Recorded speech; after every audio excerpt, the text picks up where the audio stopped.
ഇന്ന് കുറച്ച് മാമ്പഴം കിട്ടിയേ നമുക്കിതും കൊണ്ട് മാമ്പഴ പുളിശ്ശേരി ഉണ്ടാക്കി നോക്കിയാലോ. മാമ്പഴം നന്നായിട്ട് കഴുകി വൃത്തിയായതിന് ശേഷം ഇതുപോലെ ഇതിൻ്റെ തൊലിയൊന്ന് പീൽ ചെയ്ത് കളയണേ. ഞാൻ ദേ ഈ ചട്ടിയിലാണ് കേട്ടോ മാമ്പഴ പുളിശ്ശേരി ഉണ്ടാക്കാൻ പോകുന്നത്. 2 പച്ചമുളക് നടുവേ കീറിയിട്ടു, മഞ്ഞൾപ്പൊടി, മുളക് പൊടി.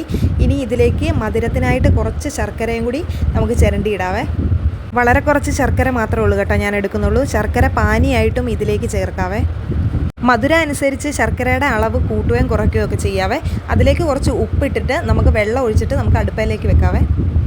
ഇനി മാങ്ങയൊന്ന് നന്നായിട്ട് വേകാനായിട്ട് വെക്കാവേ. മാങ്ങ അടുപ്പത്തിരുന്ന് വേകുന്ന സമയത്ത് നമുക്ക് ഇതിനാവശ്യമായിട്ടുള്ള അരപ്പ് തയ്യാറാക്കാവേ.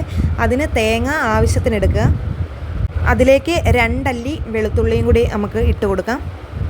അതിലേക്ക് കുറച്ച് മുളക് പൊടി, കുറച്ച് മഞ്ഞൾപ്പൊടി, മിക്സ് ചെയ്യാനായിട്ട് തൈരാണ് കേട്ടോ എടുക്കുന്നത്.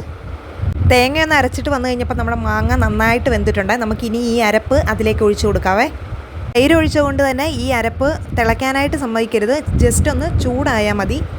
ഇനി നമുക്ക് കടുക് തളിക്കാനായിട്ട് വെക്കാം. എണ്ണ ഒഴിച്ച് നമുക്ക് കടുക് വറക്കാം. ചീനിച്ചട്ടി ചൂടായി വരുമ്പോൾ നമുക്ക് ആവശ്യത്തിന് എണ്ണ ഒഴിച്ചു കൊടുക്കാം.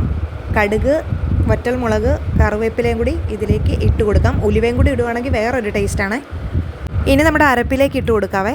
അപ്പോൾ ഇത്രയേ ഉള്ളൂ നമ്മുടെ സിമ്പിൾ മാമ്പഴ പുളിശ്ശേരി.